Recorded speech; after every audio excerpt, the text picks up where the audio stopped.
জেলেদের জালে ধরা পড়া বিশাল আকৃতির বুল মাছ দেখতে ভিড় করছেন শত শত মানুষ। কেউ ভিডিও করছেন, কেউ ছবি তুলছেন, আবার কেউ কিনে নিচ্ছেন দামি এই সামুদ্রিক মাছটি।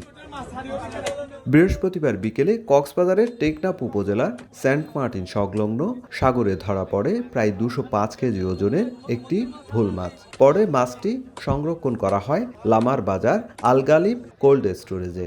স্থানীয় ব্যবসায়ীরা জানান, টেকনাফ উপকূলে এর আগে এত বড় ভোল মাছ খুব কমই ধরা পড়েছে। শুক্রবার বাজারে মাছটি কেটে কেজি দরে বিক্রি করা হবে বলে পৌর এলাকায় মাইকিংও করা হয়।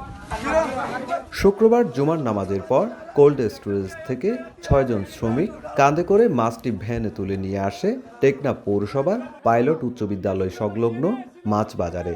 বাজারে পৌঁছানোর পর মুহূর্তেই কৌতূহলী মানুষের ভিড় জমে যায়। প্রতি কেজি 2000 টাকা দরে বিক্রি শুরু হলে অল্প সময়ের মধ্যেই শেষ হয়ে যায় পুরো মাছটি।